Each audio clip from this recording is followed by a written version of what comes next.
Thank you guys for coming out. My name is Elijah Adefope. I'm an attorney, entertainment attorney, obviously. Today we're talking about things to know before you sign that contract. And essentially what I want to do is just give everyone an understanding of what goes into the contracts in the music business and the contracts that you sign. Because I find a lot of times it's that lack of understanding that often makes artists treat contracts very arbitrarily, right? So a lot of times people don't understand the gravity of the contract when they sign it. They think it's just an arbitrary thing. And they think, hey, if I don't like it, whatever, I'll move on to the next thing. And that's not really the case. And so I want to just go through some topics. We're going to look at some contractual terms today, but I also want to kind of give an overview of the music business itself. I want to talk about some of the concepts in the music business, talk about copyrights, sound recordings, things like that, so that you really get an understanding. Can't talk about everything, obviously. I'm going to try to move very quickly. If at any time you have questions on something that I'm covering, please don't hesitate to raise your hand. I don't want this to be a situation where I'm just talking all day and then give 5 minutes for questions at the end, right? I want it to be somewhat interactive, and I want to make sure that whatever questions that you guys have that I'm discussing is raised. If there's an issue that I don't cover, I will give time at the end to ask questions. Okay, so as I said, my name is Elijah Adefope. I'm an attorney at Attorney Law. We are a family-owned law firm. It's me, my lovely mother, and my lovely grandmother. That's my mother back there. And that's my brother. He flew in from DC to surprise me on my birthday. This is the most semi-formal picture I could find. So anyway, we have 50 years of collective experience. Obviously, most of it is from my mother and my grandmother. My grandmother is 91, and she's still practicing. She still goes to court. She's based in Nigeria. She's a very strong woman. So we practice in the areas of sports, media, entertainment, immigration, and corporate law. The website is inlaw.com.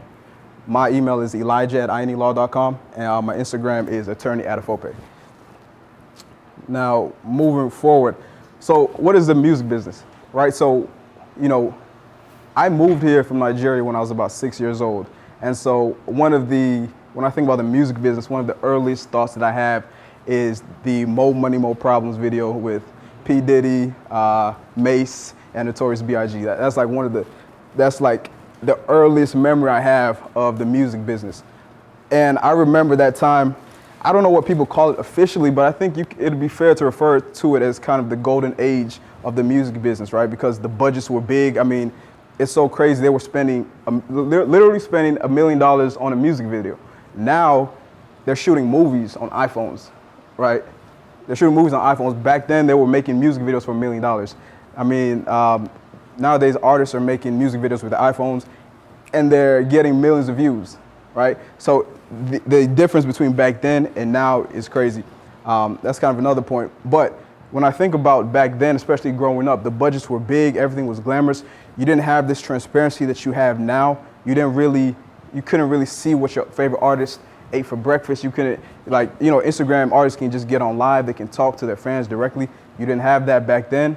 Only time you really heard from an artist was maybe they went on TRL, maybe they went on Rhapsody The Basement, they went on TV somewhere, maybe they showed up in the mall, but you didn't really have that connection to your favorite artist. But it was very glamorized, and to some extent it still is. When a lot of people think about the music business, they think about the lights, they think about the glamour, they think about, the celebrity and just the glitz.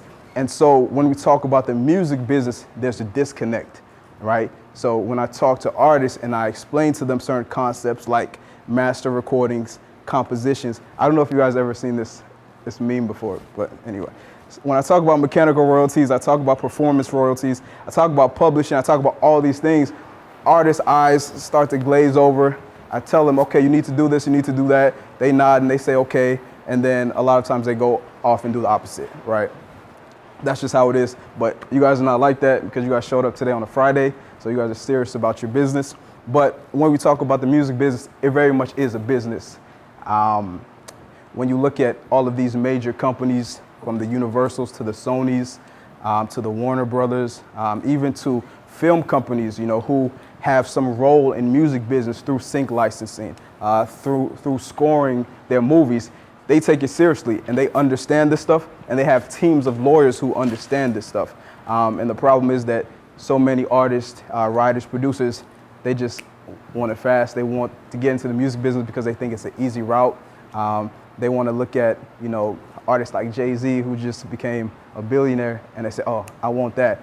But they don't necessarily do what those kind of artists did, right? A lot of times you see your favorite artist or whatever talking about whatever they're talking about in their music, but they're not necessarily talking about this. Sometimes now it's changing. You're starting to see artists talk about owning their own masters and things like that. And I think that's a good thing. And I think that's just part of the transparency that we have. But we need to understand that there's a difference between James Brown said show business is two words. There's a show and then there's a business. And that's very much true, right? There's the performances, there's the endorsements, there's the awards, but then there's the business behind the scenes. And oftentimes it's the people who, most of the time really, it's the people who understand the business that actually do well in the long term. There's a guy by the name of Steve Lobel. He says that the coach lasts longer than the player, right? And that's very true. So now moving forward, I would recommend that you guys at least check out a summary. They have these summary of books on YouTube that you can check out. I would recommend that you check this out. This is called The Black Swan. It's by Nassim Nicholas Taleb. Where did he get the title from? From this, it says that up until 1697, mankind believed all swans were white, but when Dutch explorers finally saw black swans for the first time in Western Australia, the term morphed into describing an event that occurred in spite of seeming impossibilities. So this book is about what happens when the improbable happens, right? Okay, what's an example? You take somebody like LeBron James, right, who was born to a single mother, was born in poverty, was for all intents and purposes destined to be a statistic, ends up becoming a millionaire basketball player, one of the greatest basketball players ever, on his way to being a billionaire and a team owner, one of the most influential people of all time. What happens when something improbable like that happens? A lot of times what happens is narratives are written about that, right? You look at a Taylor Swift, teenage girl, just another teenage girl, ends up becoming one of the most famous, wealthiest artists in the world. What happens when something like that happens? Narratives are written about that, right? Oh, she did it, you can do it too. Generally speaking, that's true, when it comes to, our purpose and what we want to do in life. But is everybody going to be LeBron James? No, right? You probably have a better chance of actually being a millionaire than becoming an NBA player, right? And it's not even close. But when improbable things happen, people come up with stories about why it happened.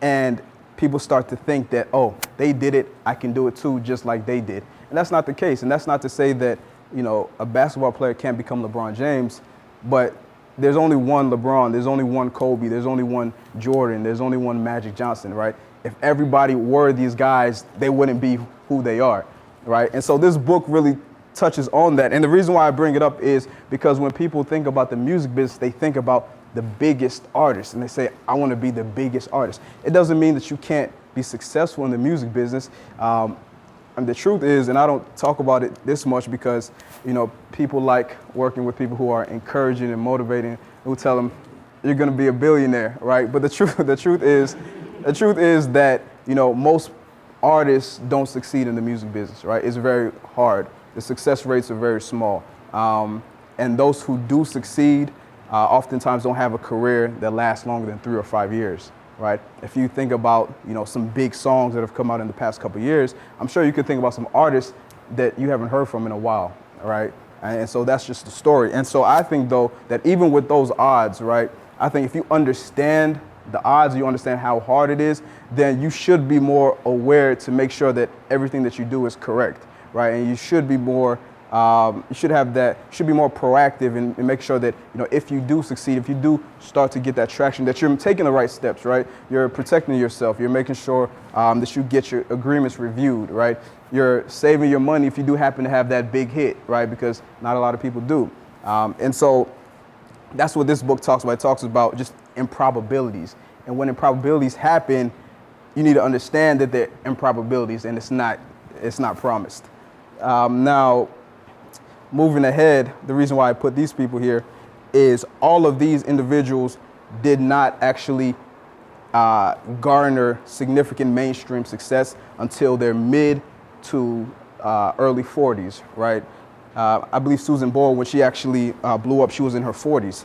Everybody else is in their 30s when they actually got that success. You even look at Lady Gaga, she went through multiple recording contracts before she finally blew up. So you need to understand that, just like I was saying before, everybody's path is not necessarily going to be yours, and you need to understand that things go differently, and you need to be able to think differently and be open to alternative steps. And I think that's key, especially in the music business, especially now, you know, in this age of independence. Everybody wants to be independent. I think you definitely have to be open to doing it differently. But you got to know the business first. Albert Einstein said, first you learn the rules, then you break them, all right? And so that's how it is. You know, a lot of people who start recording companies, they don't even really want to deal with artists who are older, right? They want to deal with artists who are younger because the thinking is their fan base is going to grow with them, right? They think that it's easier to market a younger artist than an artist who is older. And that might be true, but, you know, this shows that that's not the only case. So as we continue, I kind of want to talk about just the state of the music business, where we are today. As we can see, then this is from 2018, recording music revenues grew for the fourth consecutive year, and we're talking about recorded music revenue. So we're talking about revenue from the actual recorded music. So that's streaming, that's sales, that's downloads, that's sync licensing. We're not necessarily talking about performances and shows. So this shows that recorded music revenue grew for the fourth consecutive year. Streaming is what's actually driving this revenue. I know everybody can probably remember how the music business took that deep dive after Napster came on the scene. And so streaming revenue is actually what is driving this new growth. It grew 30%. Streaming became the majority of label revenue, recorded music revenue. And a big part of that, as we'll see, is also because when you talk about the catalog that these major labels own, they don't just own the artists that are out now. They own artists that came out in 1960, right? So it's different, as we'll see, from the artists releasing their music today through TuneCore. No, these guys own music from the OJs, Temptations, you know, James Brown, all these different legacy artists. Artist Direct grew 4 times as fast as the total market. What is Artist Direct? Artist Direct is simply artists directly uploading their own music, right? That's what it is. And we can see, even though it's growing 4 times, because artists have all the tools that they need now, right? You can record a song, you know, in your room. You can go to the studio down the street. You can record it. You can get it mixed and mastered. You can upload it directly, and you can start marketing. Hopefully not spamming. Marketing, there's a difference. Marketing your music, right? So you have all the tools. So people are seeing that. People are taking advantage of those tools, and that revenue is growing as a result. Now, even though that revenue is growing, it's only 3% of the total market for recorded music revenue, right? Universal Music here at 31%, Sony Music at 21%, Warner Music at 18%. They're called majors for a reason, right? And a big reason is because, well, we'll get to that. So we have independents at 27%. Now, independents is not necessarily the artist who is just directly uploading their music themselves. Independents is an independent record label who has garnered some level of success. I don't have the exact criteria by which they measure that, but there are several sizable independent record labels. Yeah, go ahead. Empire is an example. Cobalt is an example. So you have these sizable independent record labels who are getting their artist songs played on radio. Their artists are, you know, raking in millions of dollars. They're just not Universal, Sony, or Warner. And the total recorded music revenue in 2018 was $18.9 billion. So as you can see, it's a big business, and as you can see, the big businesses are, you know, taking it seriously, and they're big for a reason. I want to look at something very quickly. I'm not going to go through this whole thing, but this is actually Universal Music Group's financial statement from 2018. They brought in $6 billion in revenue in 2018. 4.8 of that came from recorded music, came from the actual master recording. So we're going to talk about what that is. So 4.8 came from the actual master, and 941 million came from the music publishing, from the composition. So right there, that shows you the difference in revenue between a master, and simply the composition, right? So when people talk about owning your masters, it's not a small thing, right? That's a big difference, 4.8 billion compared to 941 million. I mean, that's still a lot of money, but the difference is clear. I want to give you guys an example of how big this business is that we're talking about. This is Universal Music Group right here, a little over $6 billion in 2018. We have Dick's Sporting Goods, a little over $8 billion. We have JetBlue Airways, a little over $7 billion. We got Ralph Lauren, a little bit over $6 billion as well. We have Levi Strauss, a little over $5 billion. And we got Under Armour, a little over $5 billion. And we have Universal right here. So when you see that, you can understand, okay, this is a big business. A lot of times artists do not appreciate that at all. They don't take that seriously at all. You know, when they get approached to sign a piece of paper from Universal, they think it's, you know, when they get approached from an artist, when they get approached from, you know, Universal A&R to sign a piece of paper, a lot of times they think it's their homeboy inviting them to, you know, go on a trip. And that's not the case at all. This is an actual business. They take it very seriously, you know. How much is Universal worth? So, interestingly enough, they're currently in talks to sell about 50% of their company. They're owned by a larger company, and you know the estimates of what they're actually asking for is in several $100 million for that 50%, right? So, I mean. How would they sell it when they're doing $5 billion in revenue?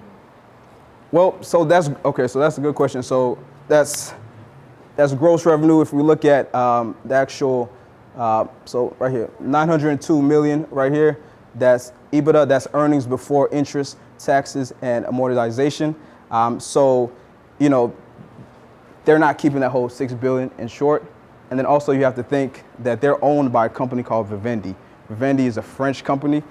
It was actually started by Napoleon's brother.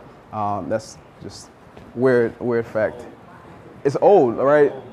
And it was actually a water company, a utility company. So think like Georgia Power, right? And now they own Vivendi.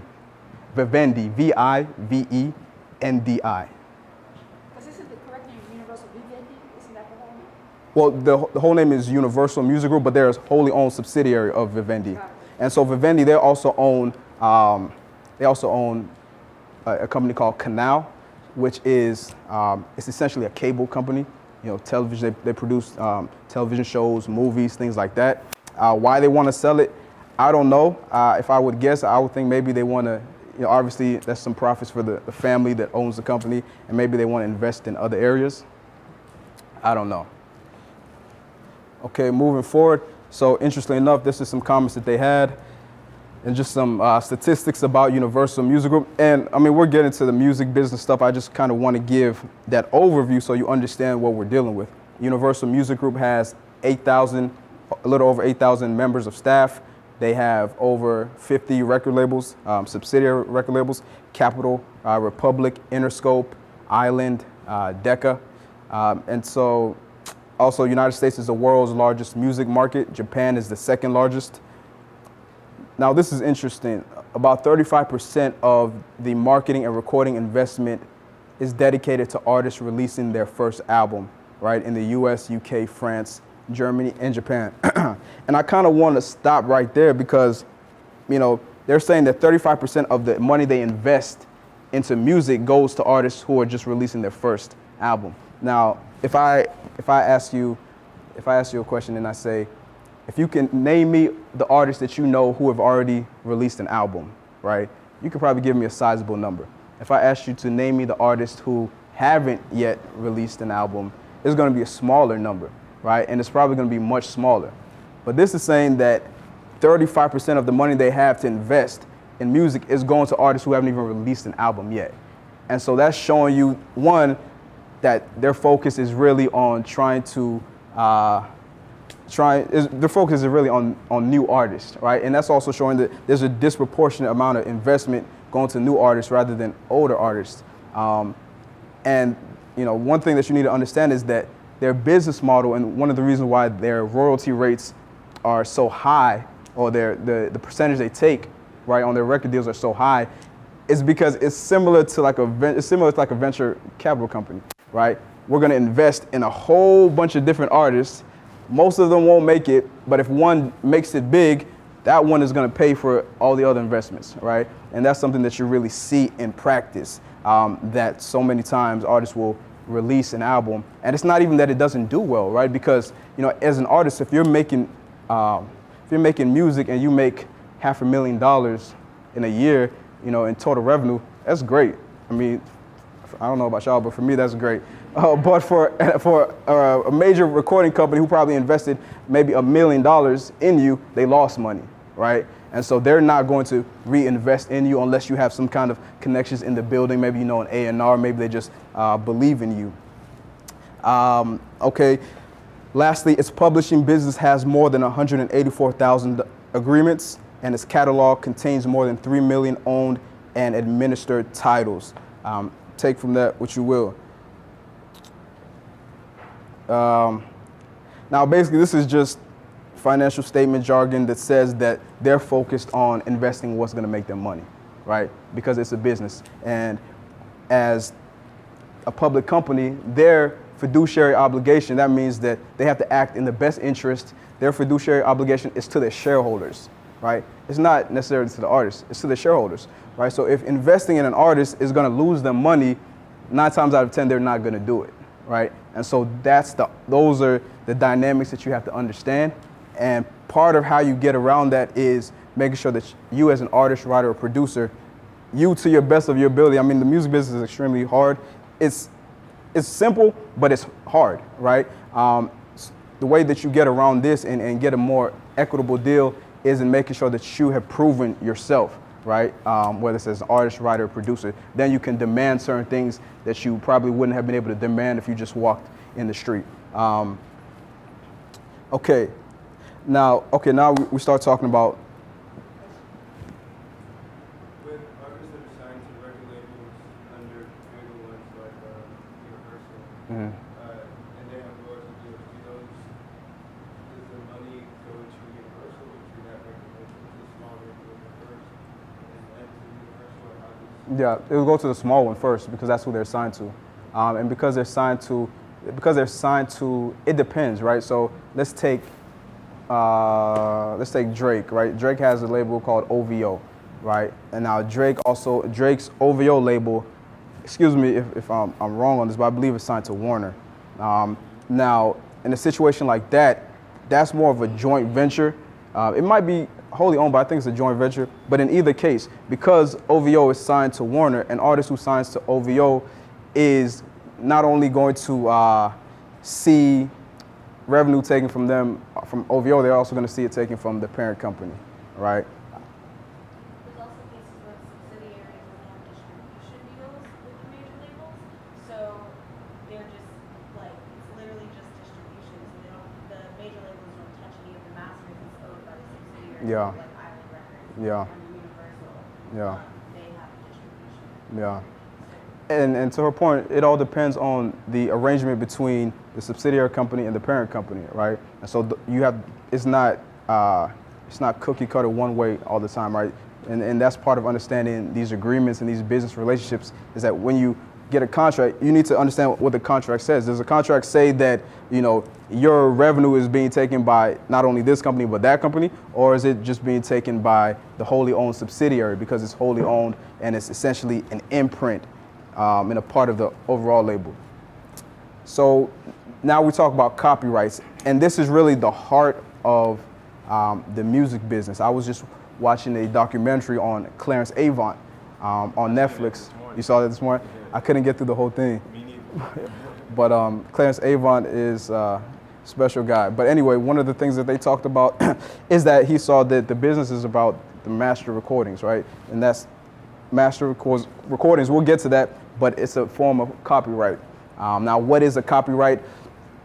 Now, copyright law says that anytime you create something that is original, creative, and fixed in a tangible form of expression, a copyright is assigned to it. A copyright is certain statutorily created protections that the government gives you, right? So if I like you're writing down notes right now. Let's say you write down lyrics or whatever right there. you have a copyright on it already, right? So the government already gives you the right to reproduce it, to prepare derivatives. Derivatives are like, think about like a remix, right? It gives you the right to distribute copies. You can make copies of that and sell it. Essentially, all these 6 rights here to perform it, to display it, and to perform through digital means, right, belong to you. And once you write those lyrics down, I can't look at your paper and then write it over here and then try to put it on sale on Amazon because the government has given you those protections. And I mean, if you guys want to copy this, just shoot me an email and I'll send you this copy. So now you have those rights already, but it's important to register it, right? I mean, you know, when you're starting out, you know, it might be kind of a hobby and might not be necessary for you to pay, you know, $35 to $55 to register your work. But once you start taking it seriously and you start really putting it out there and you really want to make a business out of it, it's important to register it. Why? Because you cannot file a lawsuit for copyright infringement unless you registered it.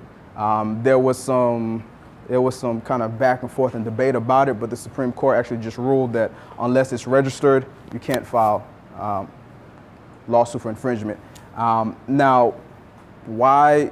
So what other benefits do you get? You get the ability to file a lawsuit. You also get statutory damages. I mean, that can be anywhere from $750 per infringement to $30,000 to $150,000, right? Just depending on the severity, depending on whether it was willful or not.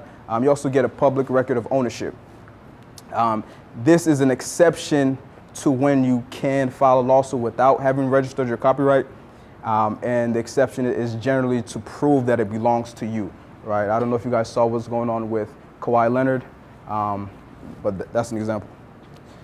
So, okay, now, yes? Would it just be like a one-time fee, like say I wrote a song and you know, I want to get a copyright, you just pay this one-time fee and then that's it? Mm-hmm. And generally, how much is it? Generally about 35.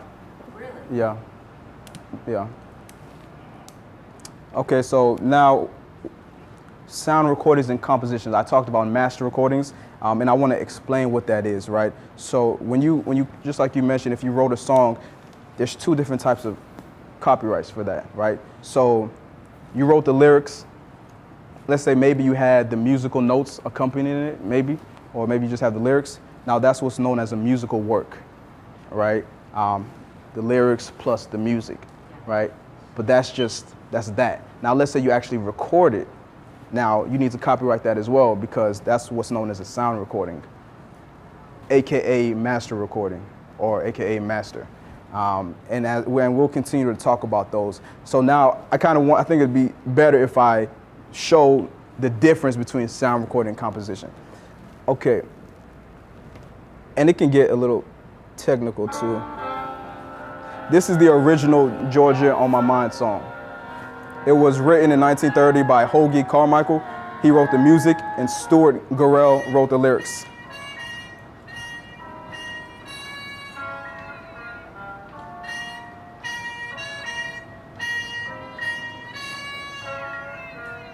Georgia,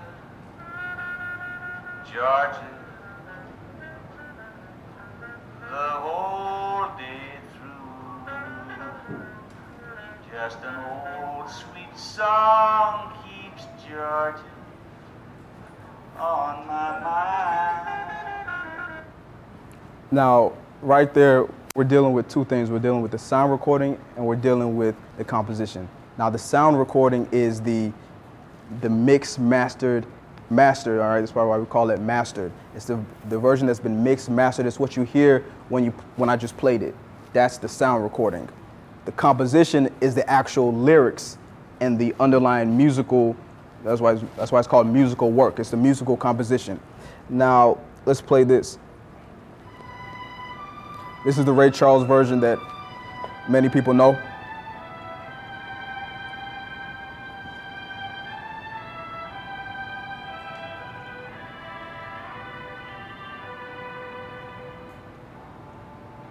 Georgia,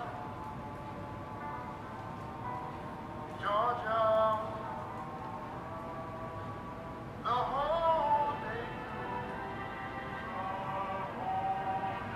just an old sweet song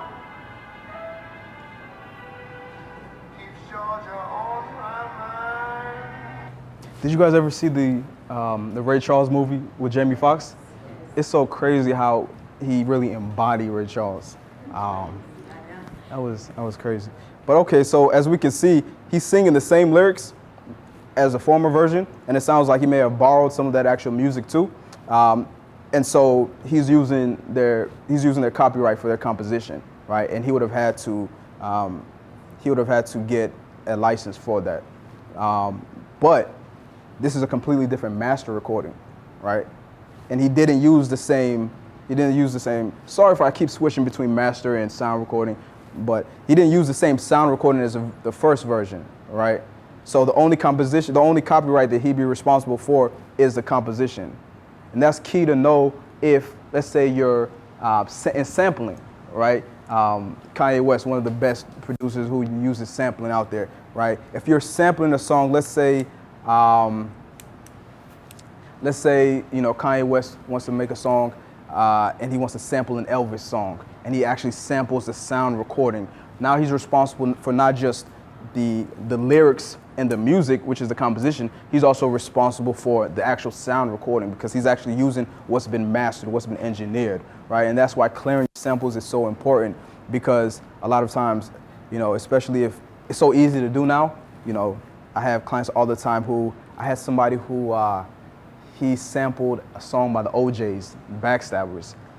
And the song was a pretty good song, and he's a young independent artist, so nobody's really heard the song. I think if he could work with OJs, it'd be pretty great. But what happens a lot of times is because it's so easy to do it, producers do it all the time, artists just put it out like it's nothing.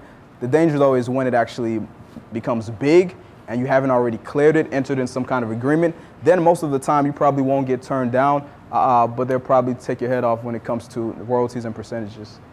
I was gonna say, yeah, you see what happened with Juice WRLD and that big song? Yeah. They sampled Sting and they got nothing. Yeah. They took 100%. Yeah. Yeah. Yeah. But I respect it because Juice WRLD wasn't mad. He was like still famous now. And that's Juice WRLD not mad, but the producer is, because Juice WRLD still has a degree as a performer, so they can still get shown. But for producer, that's a great point. That's a great point. And the same thing happened to Diddy, when he did the "I'll Be Missing You." I think that was Sting as well. All right. Okay, so now let's just look at something: sound recording, streaming, royalty rates. And we're going to kind of see how difficult it is to be an independent artist and why a lot of artists take deals.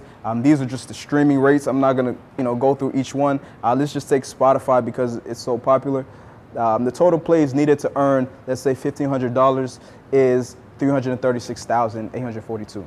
And this, this fluctuates because their per stream rate is based on a few variables. But from what I've seen, this is really close to accurate, right? So before you can get $1,500, you have to generate 366,000. If you actually look at Napster actually pays the best. But I didn't even know Napster was still around, to be honest. So that shows you that streaming is not, and as we'll continue to see, it's not what it's all cracked up to be. So that was a sound recording. Now this is the composition side, mechanical royalties. Mechanical royalties are statutorily provided royalties on the composition side. So anytime it's downloaded or anytime it's streamed, that composition generates some royalties. For downloads or sales, it's 9.1 cents per song for the composition. But let's say that you got the producer, and let's say you had 3 writers on the song. That's 4 people. You guys have to split the ownership however you do. That means you got to split 9.1 cents 4 different ways. Now, when we talk about streaming, the royalty rate, and the closest one that I've seen is 0.0006 per stream. I don't even know what that is. But you can see why a lot of producers are disgruntled, why they're frustrated, right? Because they have these songs that do pretty well, but they don't really see too much from it, right? And the honesty, the true thing is, unless you, and we'll talk about how producers, make money in different ways, but just based off of royalties, unless you have a song that's a global smash or national smash, you're probably, as a producer, not seeing much from streaming as far as royalties. performance royalties. Performance royalties are royalties that are also generated by the composition when the song is played publicly. Anytime, let's say, at a bar, when they play music, they have to get a blanket license from one of the performing rights organizations, either BMI, ASCAP, or CSAC. If you don't know about those, you should look into it. But they're also generated through radio, terrestrial radio, and they're also generated through streaming. They have the same streaming rate. And I just threw this in there because it shows how when a song is played on the radio, how the royalties are generated. A lot of people don't know how. Reading this, I really still don't know how, but that's the formula: use weight times licensee weight times follow the dollar factor times time of day weight plus premium credits. So I guess if you have that global smash, you don't care as long as you just get your money. Now this is a stat. Yes, it is from 2014, but this is the most up-to-date chart like this that I could find. I don't think it would have changed very much, but what it basically says is that in 2014, $1.6 billion was generated from streaming revenue. It's more today, but it shows that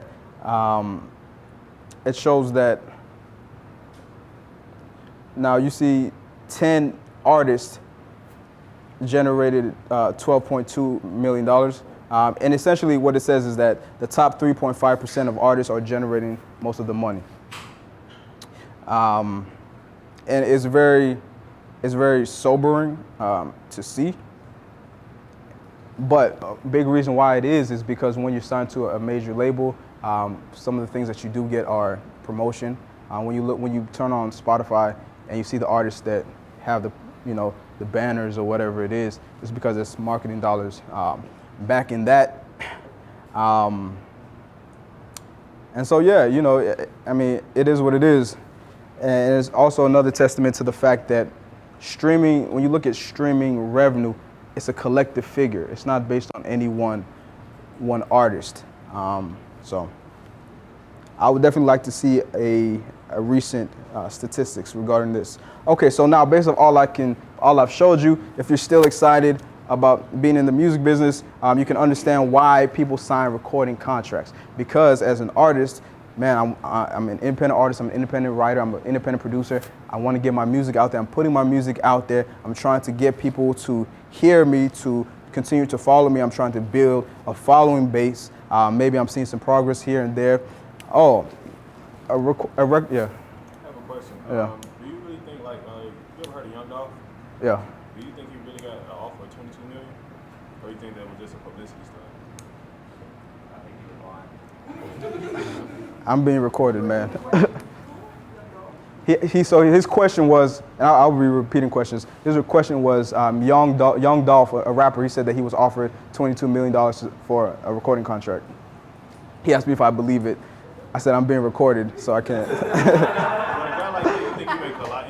I'm just starting out. I can't afford to burn any bridges. But a guy like that, he makes a lot independently, right? Yeah, and so most of the money anyway is going to be made on the road. It's going to be made in performances, right? And so somebody like him, I'm sure he's doing pretty well for himself. I'm sure that he's a millionaire many times over. I think Dolph was on Empire, right? I don't know that he was. Yeah, he's on Empire. Yeah. I don't know his current situation, but I do know that he was on Empire. Yeah. Okay. So with all this, you can see why, as an independent artist, just like I was saying, you're struggling to put out your music to build a following base or whatever. Maybe a record label takes notice of you and they come up to you and say, hey, this is $30,000 in cash right now, sign this paper. Yeah, sure. You know what I'm saying? Because I've been putting all this work, I got bills, I got different things. Maybe my family situation is this or that. You're not really thinking about the long term, especially if you're young. So it is understandable. But, something that Master P said is that he was offered $1 million deal. And his question was, well, if they're offering me $1 million, how much am I really worth?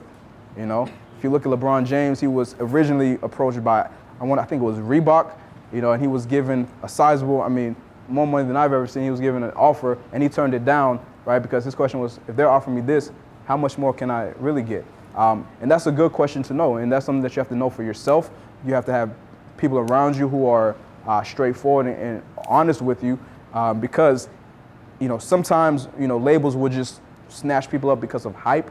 There was an article that I actually read that said, I can't remember exactly how many artists they said were being signed every day, but it's all about market share. So anything that's moving, they want to snatch it up, right? So that does not necessarily mean that there's potential long-term for that artist, but it is a good consideration, right? If I'm being offered this by this major company, how much can I really get by myself, right? And so that's just a question to note. But the benefits, right? Because these major companies are well-oiled machines. When it's working great. There's nothing like it. Independence, I'm all for it. And I suggest that you do as much as you can for yourself. But the truth of the matter is that there's nothing that can work efficiently as well as a major label when it's working right. Because these are companies that have been in business since the days of Michael Jackson, since the days of Little Richard, they've been doing what they've been doing for a long time. They operate in multiple territories, right? They can get you in Slovenia tomorrow performing, if you're an independent artist, you just don't have those kind of resources. So these are reasons and benefits of these major labels, right? Marketing, publicity, video production, social media support, radio promotion, tour support, worldwide distribution, merchandise support. Universal actually owns a merchandise company. They also have actually a marketing agency, right? I don't know if you guys saw, if you guys have seen this Ray Shremmerd Sprite commercial.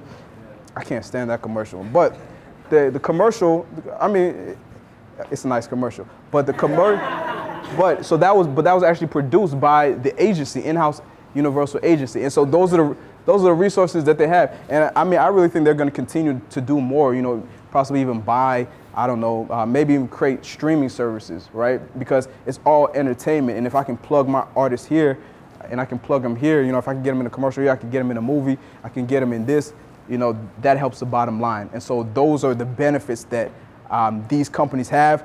But please believe that it's all fully recoupable. So whatever they spend on you, you have to pay back. Right? It's not free. And one thing that I'd just like to say as well is that, at the end of the day, though, if money was all it took to succeed in the music business, there would be no such thing as a one-hit wonder, right? So just because you have millions of dollars backing you, though, that does not necessarily mean that it's going to work, right? There are other variables, right? And one thing that you do see sometimes is an artist who has been successful, who has been making traction, has been doing well, they now sign with the label and things go left, right? Maybe it's because the investment that the label made in the artist, they didn't see that same return. Maybe oftentimes it's because the label didn't know how to actually market that artist. Maybe the label slowed things. The entertainment, especially music business, is very fickle. It's very volatile.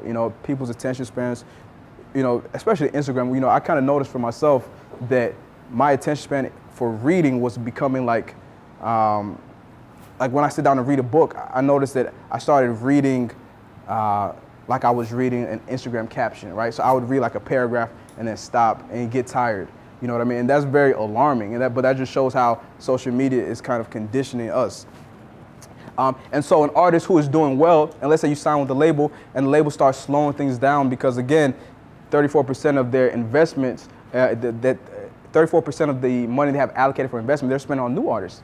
So if they slow down because they're trying to check out this new artist or get this new artist's career off the ground, they slow down your trajectory. Your fans can lose touch with you. Your fans can, the people who were really on board with you, they can get distracted. And a lot of times that's how it works, right? So it's not a perfect science. I would always recommend do as much as you can do yourself.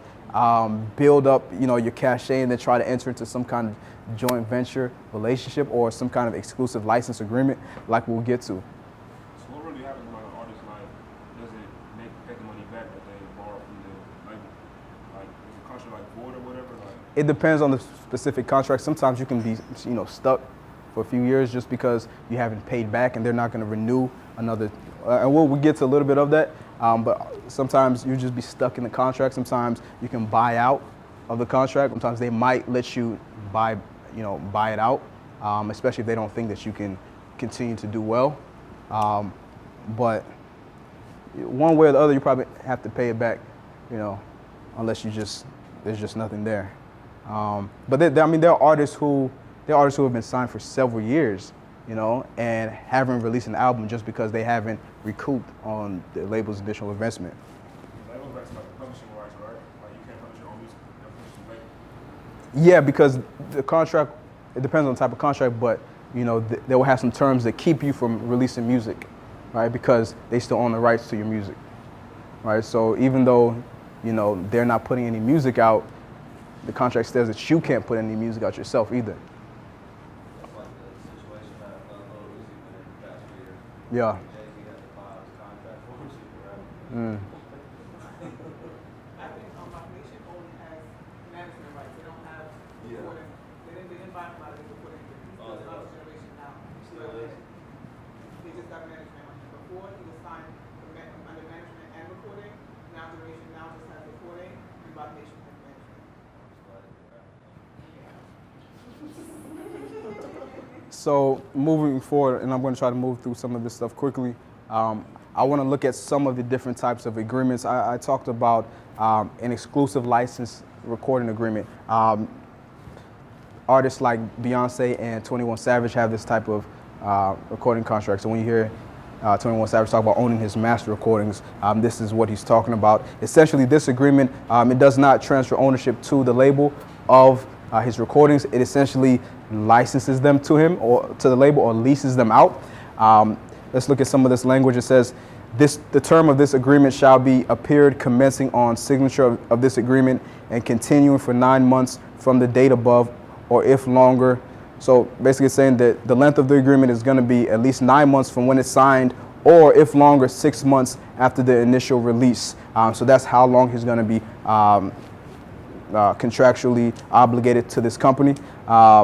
It also goes on to say that you shall not, without our prior consent, release or authorize any third party to release during the term any other recordings under the artist name X. So what that means is while you're in this contractual relationship with this company, you're saying that, look, most of the time how you see this, it'll be an album. I'm going to put out this album. I'm going to license it to this record label. I'm going to allow you guys to distribute it, market it, and recoup the agreed upon revenue from it, right? But then they're saying that, okay, while we're doing that though, you can't go around and release another album without us. You can't hop on another feature without us, because it's a business. They want to make sure, look, if we're investing our money into this album, we want to make sure that we get as much from it as possible. We don't want you to just use us as an investment and then go off and, you know, start releasing music by yourself. I have a question. Yeah. You know how, I'm always curious about this. Some artists release 1,000,001 mixtapes.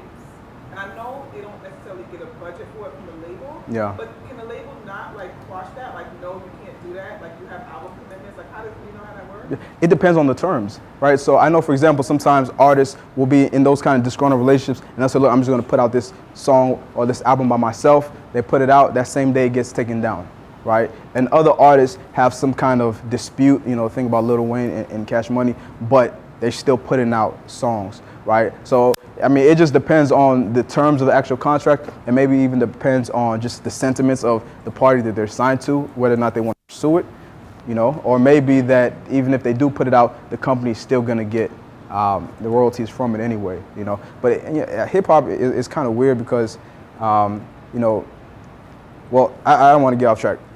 So it says, it goes on to say, you will not, for a period of 2 years from the end of the term, record or re-record any composition or any part thereof recorded and commercially exploited hereunder for a third party with the intention of releasing and commercially exploiting such recording. What that's saying is that, okay, you're licensing this album to us, we're going to put it out, we're going to distribute it, we're going to market it, and we're binded together for either 9 months from when we sign it or 6 months from when it's released. That's a contractual term, but even when that term is over, you can't re-release this album and take all the royalties for yourself, because we want to give ourselves enough time to make as much money from it as possible. Even though we don't own it, we're still investing in its distribution, in its marketing. And so, you know, reason why I'm putting this here is just to kind of give you guys a framework and some insight into how the deal would work. I'm not going through everything that would be in the contract. This right here is just essentially saying that it's just giving the artist or the writer an idea of how many songs they have to submit, right? There's going to be a minimum, there's going to be a maximum, and they have to be acceptable. A lot of times labels will put some kind of language in there that says that the album or the music has to be commercially acceptable. So when you hear an artist say, man, well, I turned in an album, but they didn't like it, they didn't want to put it out, right? It's not just because it's an arbitrary thing they didn't like it, but it's because the contract gives them the right to refuse it if they don't think it's going to work, or if they just want to stall and don't want to invest. This goes on to just say that just how we talked about samples, any costs that are spent into clearing a sample will be recouped from the artist's revenue. And this right here is important too. A lot of times, like I was saying, your eyes, even me too, sometimes my eyes glaze over when I read some of this stuff, but it's important because it affects you. It says that, basically this says that you will indemnify, which means defend us from and against any cost, loss, or damage, including reasonable out-of-house legal fees caused by your breach of this agreement. And it goes on to say more legalese. But basically, what this is saying is that a lot of times artists will be disgruntled and they say, well, I'm done with this agreement. I'm not putting out any more music. And the label says, okay, well, we invested so much money. There's such a thing as consequential damages, which means because of this breach, I suffered this damage, I suffered this damage, I suffered this damage. So they always hold it over the artist's head to say, well, you can breach the agreement, but you're going to owe us not just what we invested, you're going to also owe us X, Y, Z. And then the artist says, well, the artist looks at their bank account and says, well, I guess I'm going to put out this music. Okay, so that's the licensing agreement. Now we're talking about standard recording agreements. What I really want to just point out is the length of these agreements. It says the term of this agreement will begin on the date hereof and continue for a first contract period. Now that first period, let's say, will be 12 months after the delivery to the company of the last master recording, or 9 months after the initial commercial release. So it's just putting a length of the first period, right? How long that first period is gonna last. The important thing to see is that the contract will probably also say that you grant the company 4 more periods in addition to that, right? Which the company can trigger, right? So once that year is up, the company can trigger another one. The important thing to know about that is see, it depends. It probably ends up being around 7 or 8. But the thing to know is that you've already agreed to a royalty rate. It'll probably be around 7 to 12%, right? And so when I showed you those streaming numbers, think about 7% of 0.000, right? So now let's say your first album sells, 5 million copies or whatever, but you're still getting that 8%, right? Now you can renegotiate, and they'll probably, be willing to renegotiate because they want to keep, the train moving. But you've already signed the contract, so there's only so much leeway that they're going to give you, right? And so, when you start looking at it like, man, I'm selling all this, but I'm only getting such a small amount, that's when trouble happens. So that's and the thing is that there are good examples, right? You look at Taylor Swift, you look at Drake, right? Drake was probably signed to 2 companies at one time, but now he's doing global tours. A company just gave him an airplane to use because it's free promotion. He's beyond successful, and there's so many different examples. I talked about Taylor Swift, but the thing is, remember when I talked about the Black Swan, right? So you see these people just shoot up, right? And you think, oh, it's like that for everybody. It's not, right? And so sure, you can sign a terrible deal and become a mega superstar and make a lot of money on tour from endorsements. Sure, that happens, but what's far more likely is that you sign a terrible deal and you end up stuck in that deal. I remember reading a story. I don't know if you guys heard about this, but there were like a rock group, these 3 black kids, and they were like rockers or something like that. And they signed a $1 million deal for a crazy number, like 7 years, something like that, 7 or 10 years. It was a crazy number. And $1 million sounds like a lot of money, but I haven't heard from them since I saw that press release. And so, it's very serious. So what are your options? Okay, I don't want to go that route. maybe a label hasn't approached me or is unwilling to enter into an exclusive licensing deal with me. What are my other options? Well, what do you need as an artist, right? Well, you need marketing and promotion. That's probably the main thing that you need. Yeah, sure, you need distribution, but you can distribute it yourself. Part of marketing and promotion is also radio play. Not every artist is a radio artist or will get on radio, but some, and you don't necessarily need that to do well, but that's also something that you'll need. Tour management and support, when you start getting booked for shows, that's a major thing because, and it's something that a lot of artists don't think about. Let's say you live in Idaho and you get booked for a show in New York. How do you get there? You know what I mean? You know what I mean? Are you gonna drive? Are you gonna take a plane? What about gas? What about food? What about rest stops? Are you gonna, sleep in a hotel, on the way? What about when you get there? Okay, now those are expenses. Now, how much did you get paid to perform in New York? You gotta deduct those expenses from that. Now, let's say after your show in New York, you got a show in California. Now you gotta go from New York all the way back to California. How do you pay for that? So that's something that artists don't think about. That's why good management is very important. So some other options. I think you talked about Empire. Empire is an independent record label, also a distribution company. They provide marketing, they provide distribution, they provide radio support, and they've had a lot of good success with artists. AWOL is a part of Cobalt. Cobalt is also an independent recording and publishing company. AWOL is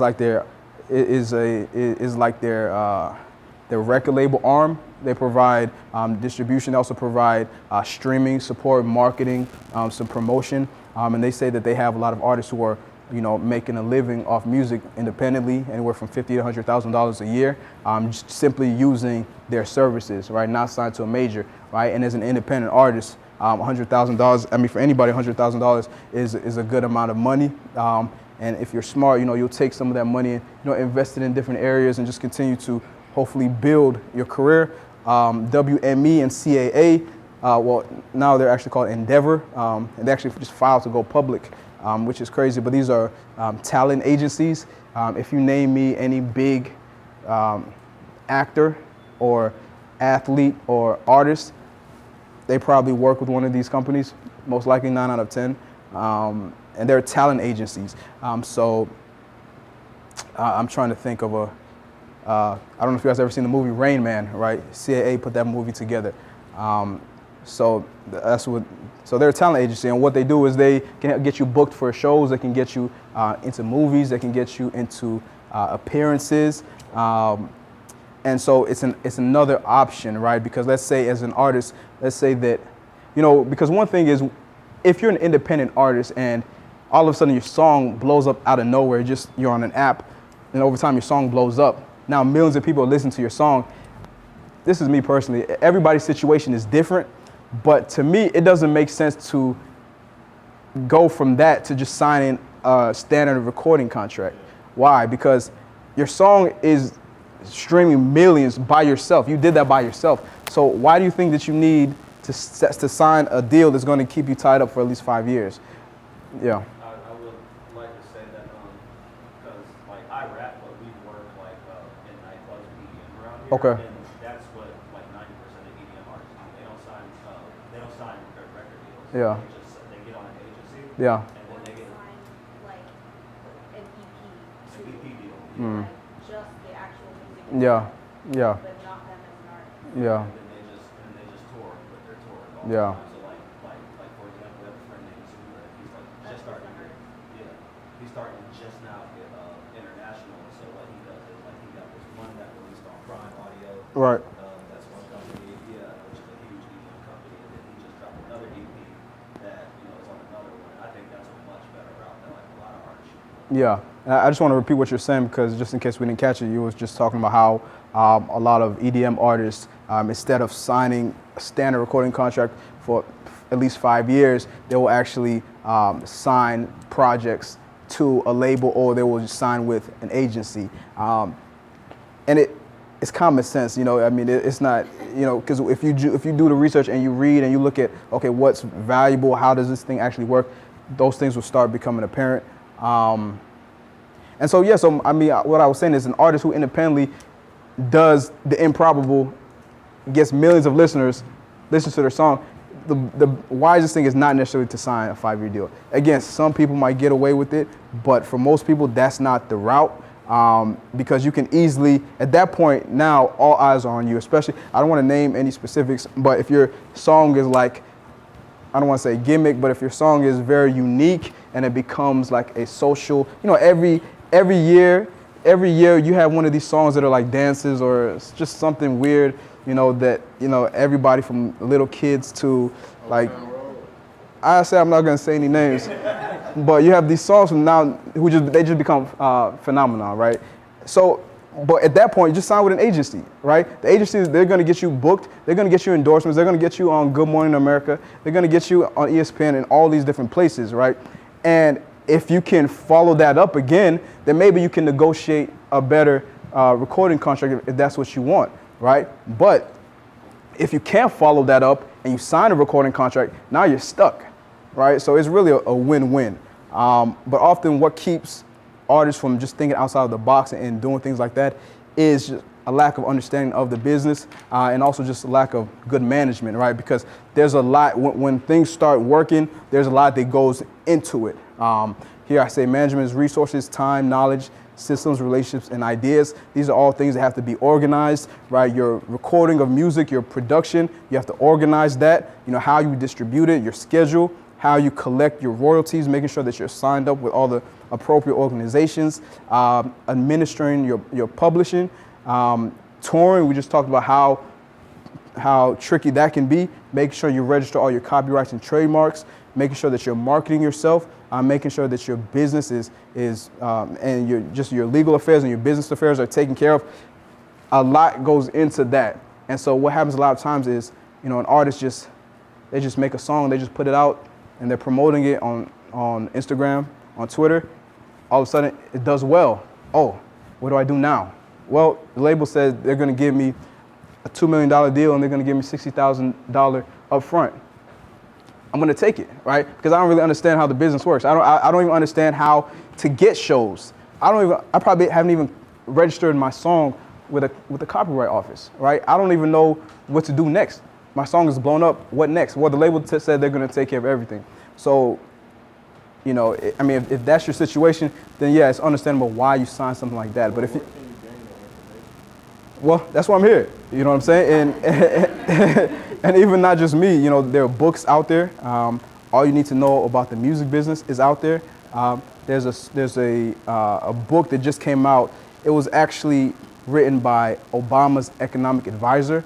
He unfortunately just died recently, but it's called Rockonomics. It talks about the just economics behind the music business. There's a book called The Simple Guide to Music Publishing. You know what I mean? I wrote a book called So You Want to Be a Professional Rapper. That's on Amazon. So they're YouTube. Listen to people like Dame Dash. Sometimes I forgot I'm being recorded. There's lots of different groups and stuff on Facebook. Like I run the Full Sail University Atlanta online page, and so there's a lot of people in there who are going for entertainment businesses, Yeah. and stuff like that. There's people out there, there's communities, especially in Atlanta, Yeah. who happily tell you these things and help give you the resources and help you out. You just gotta ask. The information is out there. The information is out there, and it doesn't come overnight, but you got to be patient. You got to take your time. Now everybody talks about Nipsey Hussle, who just recently passed away, and now that's I see it's kind of sparked, an energy just for independence and just for community and want to just kind of emulate his motto a little bit, But he's been doing what he's been doing for a while, and I've been watching him for a while, and when people didn't care, when he was selling his mixtape for $100, and people were like, I'm not about to buy that. But it's because he took the time to really understand the business and invest in himself. He passed up on some opportunities, right? Because he really believed. And that's, I'm not selling any magic beans. There's no easy way out. You just really got to do the hard work. So, do you know, okay, so I was reading about how Nipsey specifically, took the stuff and put it into a trust Mhm. so that it couldn't be, and they left you things that way. Are you able to put copyrights and things like that into a trust? Yeah, because it's asset. Intellectual property is an asset, right? It's like a house, right? Or it's like real property. Right. It's an asset, right? And it can, Because I just don't know a lot about trust. yeah. She does trust. Yeah. For artists to do is to like build a trust and then put all of their, music assets into that. Absolutely. In your will. Yeah. Yeah. It's probably, Yeah. it's a Yeah. Okay, I'm going to speed through it because I'm over my time. So I talked about management. A lot of people don't really understand what a manager is. A lot of times when people say, I need a manager, I want a manager, they really just want somebody who's going to get them the money. But management is a lot more than that. And until there's something to manage, you don't need a manager, right? Until you're generating business, generating opportunities, generating, some kind of traction. There's literally nothing to manage. Everything else you can do yourself. You just have to take the time to understand it. So before, how the music business was, most business was done with major labels, and the manager was kind of the go-between. Maybe they would try to negotiate endorsements here and there, but they were really working hand in hand with the record label. Now, because artists can almost do everything a label can, you're seeing a lot of managers actually you're seeing people start record labels, and also it's a hybrid, label and management services. Yeah, she talked about DJ Drama and Don Cannon. So you're seeing a lot of hybrids, right? Even Ditto. I don't know if you guys know about Ditto. They're a distribution company, but they actually just started providing management services, right? You see some festivals also have a management arm, right? And I think that's brilliant because as a festival, you're getting tens of thousands of people showing up, right? That's a platform for you to put an artist on, right? So you're seeing a lot of people think like that. In-house management, obviously everybody can't do it, but you look at somebody like Beyonce with Parkwood Entertainment, that's her company. She's created an entertainment company, and she basically hires staff, right, to do what needs to be done. So Kanye West said, I can't be managed, So but once you get to that stature, now you just put somebody on payroll and say, look, this is the task that I need done. You also have partnerships, Rockefeller Records, Jay-Z and Dame Dash. Dame Dash was really Jay-Z's manager, but everything was being done in-house through their partnership. They also had another partner, Biggs, but don't do homeboy or homegirl business. Make sure that your paperwork is done. You need articles of organization, assignments of duties written out, who's going to do what, who's responsible for what, equity stakes, how much do we own, who actually owns the trademark Rockefeller Records, who can use this if something happens to the group, if we break up, if money, like it so often does, tears us apart, who actually owns the name Rockefeller Records? That's something that needs to be there. What if somebody wants to leave? What are the terms of the buyout? How are we going to value the company? You can't just say the company can't be making $50,000 a year and you say, man, I'm leaving, I want $500,000, right? So you need to understand that. Some qualities of a good manager-client relationship: trust, vision. You want somebody who believes in you, somebody who can look at you and say, oh, I know what this is. You want somebody who adds value. You want somebody who actually understands the business, because that's the role of a manager. There also needs, like I said, to be momentum. There needs to be some kind of growth. There's examples like, look at Chance the Rapper and his manager. They just started out when he was in middle school or high school, and they really started from the ground up, right? So you have examples like that, where I just believe in your talent. Nobody knows you at all right now, but we're going to do this and we're going to make it work. So, that is there too. Moving forward very quickly to the producer side. What is a record producer? This is Quincy Jones, my man. A record producer is somebody who produces, creates the record, right? Whether it's just the vision of the record, whether it's actually composing the record, whether it's putting together the composers and instrumentalists. Nowadays, you have beat makers. They just focus on the beats, and then maybe somebody else comes on and adds to that. But my thinking is, man, if you can make beats, you can also become an actual producer. You can also craft the entire vision. because, like I was saying, there's more money on the master side. So if you're just making the beats and you're only getting money on the composition and maybe you know, an advanced fee, you're leaving some money on the table. You know, if you can elevate to the place where you actually have a hand in the overall record, that's more money for you.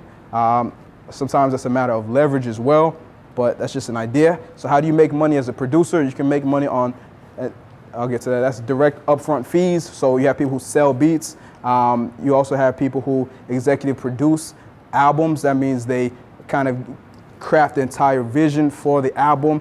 Maybe have a direct hand in composing, like I said, or they manage that whole process. You know, they may get paid up front a certain fee to come in and provide their services. You have publishing, which is the revenue that's generated from the actual composition, mechanical royalties, performance royalties. I talked about that. Publishing deals, we'll get to that. Usually you'll see a large advance up front for a share in your composition, AKA publishing revenue. Nowadays, we're seeing producers build their brands, right? This is Marshmello, this is Steve Aoki, and this is Metro Boomin. They're all producers. They've all built their brands to now where they actually tour, where they have events, where they sell merchandise, where they have sponsorships. You know, because again, the money is really in the performances. The money is really getting out there, charging for a show. The money is on the master recording side. So if you can build your brand and get to the point where I, as a producer, I'm a brand. You look at DJ Khaled. DJ Khaled doesn't rap, you know what I mean? But he's built himself to the place where I can put out an album and have artists on my record, and I own the rights to this master recording, right? And so that's what he's been able to do. I always tell my producers, do this. Sometimes they don't want to listen. I hope he's watching.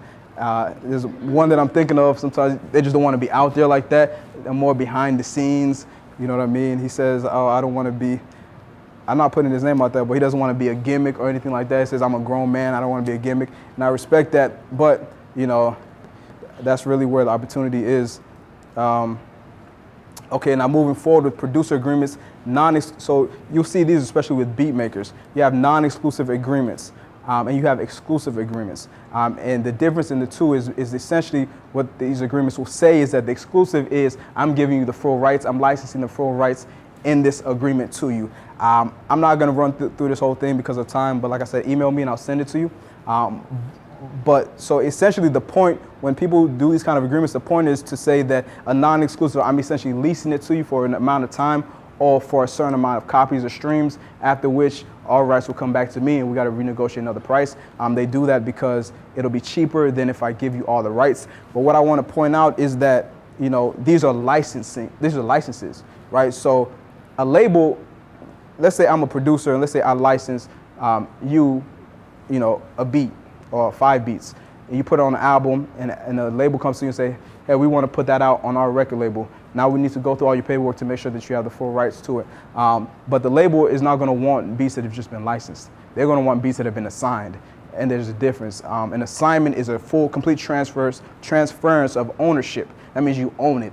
A license, when people say exclusive license, that's their intent. But a license is really saying that a license is really giving you the right to do a few things.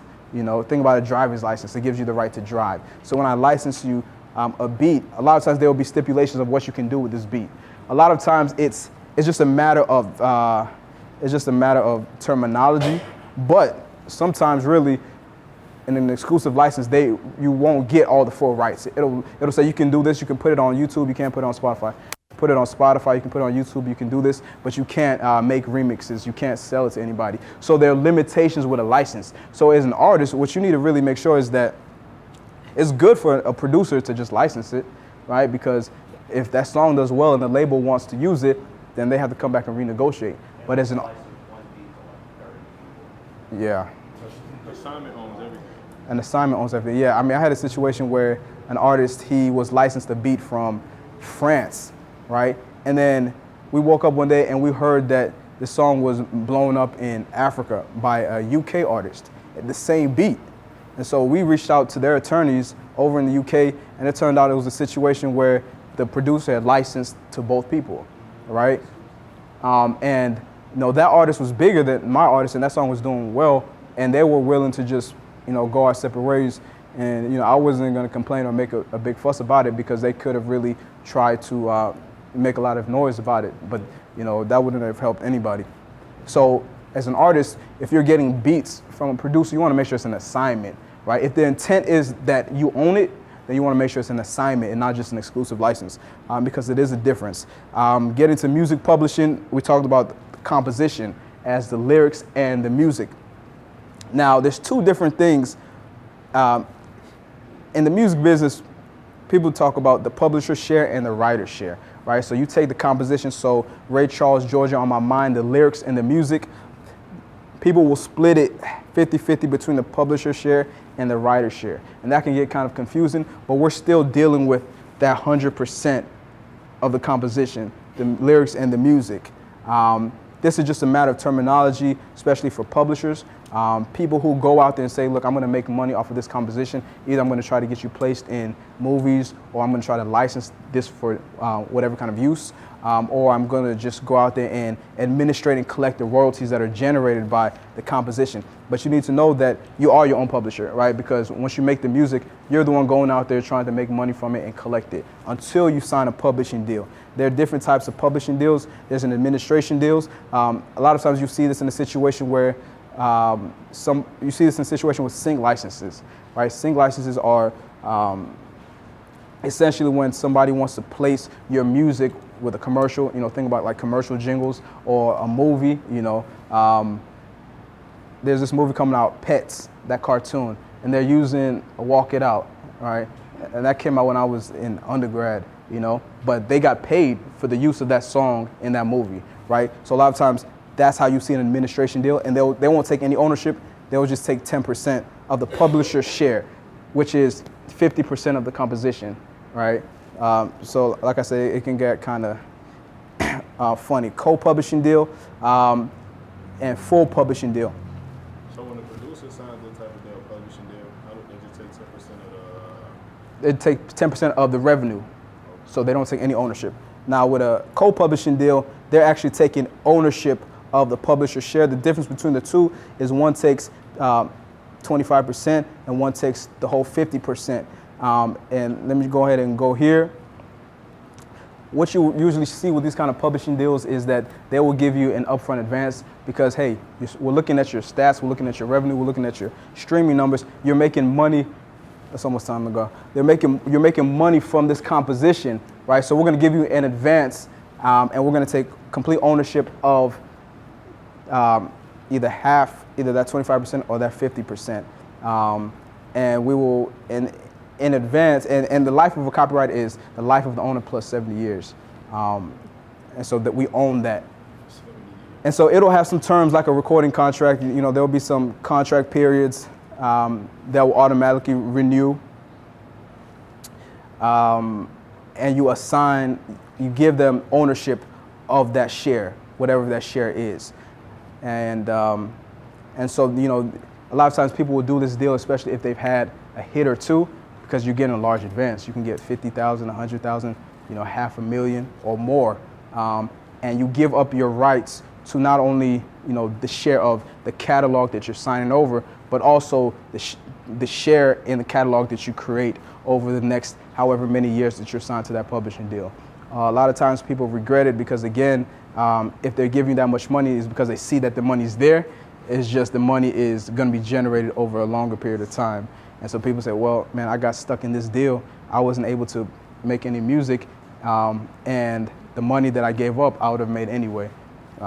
So what I really just wanted to get across is by understanding, what really goes into these deals, how money is generated in the music business, where the music business even is today in terms of revenue is important to know, so that when you sign a contract, you can kind of weigh and balance the benefits, with the benefits with the what's the opposite of benefits? You can weigh the wins and the losses, and you can really just just weigh your options and really just see what's best for you. Because again, there's no one way, and I would never say that, hey, this is how you have to do it. But if you're going to do something, you need to know why you're doing it. And so, I just hope that by going through this, it gives you a better, understanding of what you're dealing with. Talking about copyrights, making sure your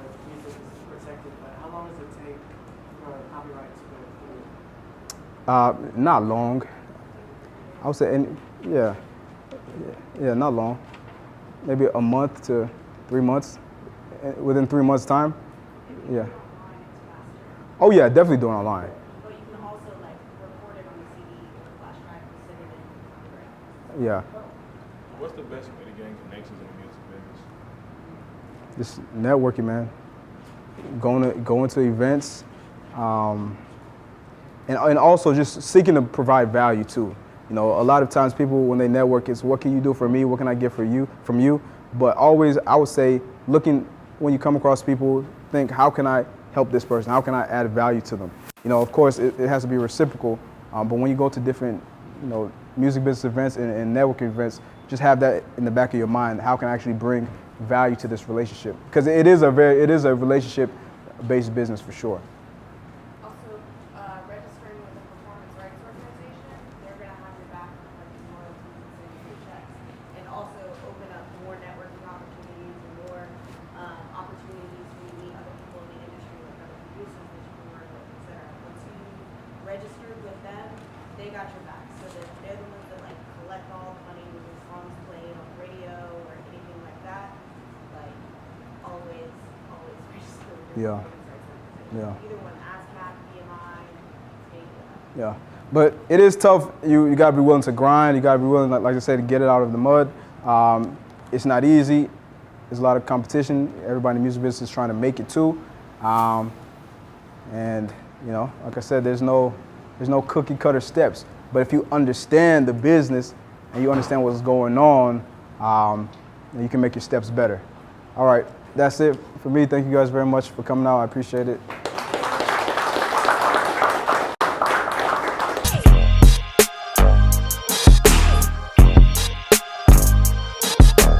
Rose gold dreams in LA. Came up broke, now we all here. You can't come where I stay.